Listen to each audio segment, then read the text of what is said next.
Halo, selamat siang. Perkenalkan, nama saya Daniela Menangan Sipayung dengan NIM 210306060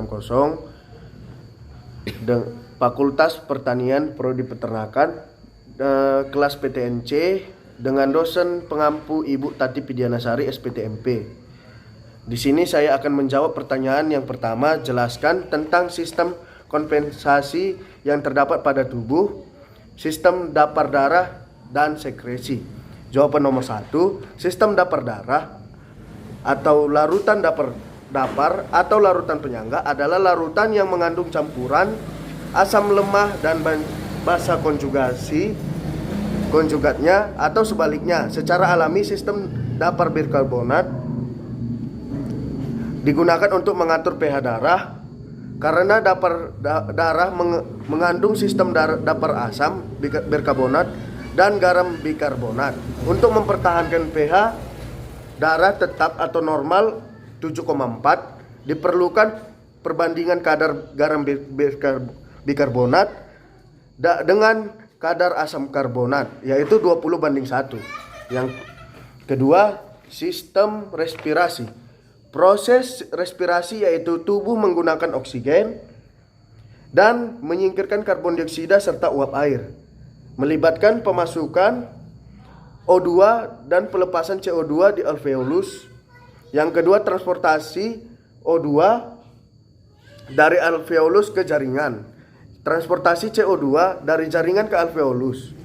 Kemudian ditentukan oleh proses difusi udara atau tekanan parsial gas dalam udara pernapasan atau PO2 dan PCO2.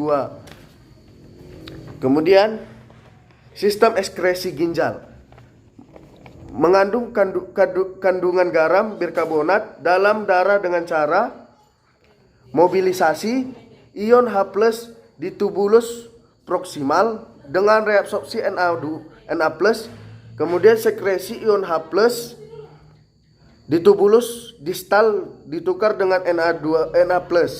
Kemudian yang ketiga, membentuk amonia NH4 di tubulus menggantikan NH+ yang terpakai. Kemudian saya menjawab soal nomor 2, yaitu jelaskan metabolisme air pada ternak air.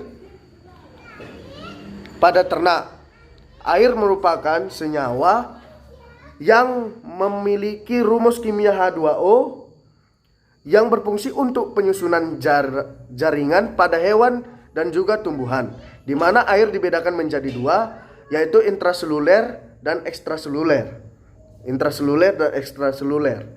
Di mana intraseluler di dalam air hampir 50% dari bobot termasuk darah. Sedangkan ekstraseluler yang berada pada luar sel seperti urin. Fungsi air juga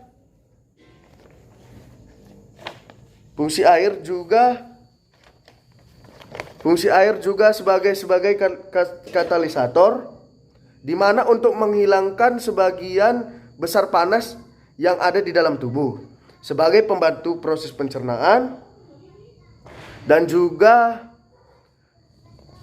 seperti pada pembentukan enzim yang dihidrolisis yaitu sukrosa. Air sebagai pelumas bagi tulang, di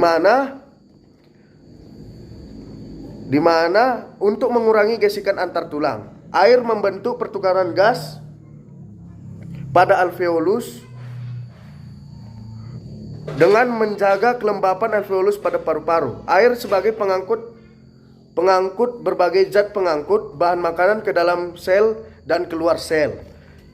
Jawaban nomor 3, jelaskan asal sumber air pada tulang ternak. Pertama, sumber air pada ternak, air minum. Air minum dengan memberikan minuman pada ternak sehari sekali apabila ternak merasa kehausan. Kemudian air yang tergantung pada makanan atau konsentrat, di mana air mengandung pada bahan makanan atau konsentrat. Yang ketiga, air metabolik. Air metabolik yang terdapat pada hasil dari oksidasi makanan dari molekul kompleks di dalam tubuh. Kemudian jawaban nomor 4, jelaskan cara menghitung air metabolik.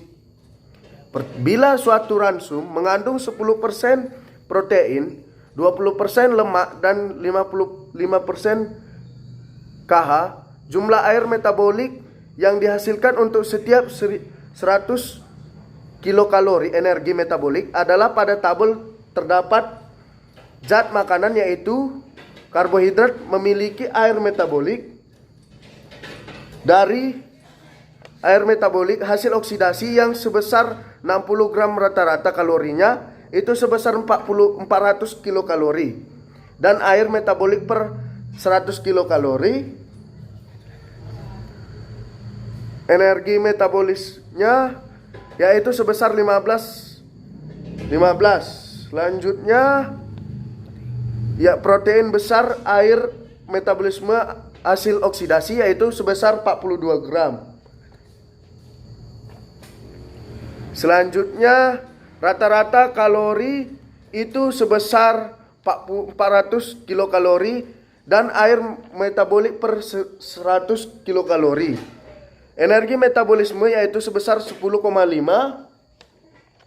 Dan terakhir ada lemak yang memiliki air metabolik hasil oksidasi yaitu 100 gram dan rata-rata kalorinya itu sebesar 900 kilokalori serta air metabolik per 100 kilokalori. Energi metabolik yaitu sebesar 11,1. Lanjut soal yang nomor 5. Faktor apa saja yang mempengaruhi ekskresi? Yang pertama, hilangnya air melalui kulit pada mamalia, melepaskan panas untuk mengatur temperatur tubuh, di mana jumlah air yang hilang melalui kulit akan meningkat dengan meningkatnya aktivitas tubuh dan temperatur lingkungan. Yang kedua, hilangnya air melalui ginjal sebagai air seni atau urin. Hal ini sangat dipengaruhi oleh banyak faktor seperti pakan, kadar protein, mineral yang tinggi akan meningkatkan hilang air melalui urin. Di samping ini itu meningkatkan mineral natrium dalam tubuh, akan banyak air yang akan diabsorpsi sehingga menimbulkan odeman pada otak atau asites.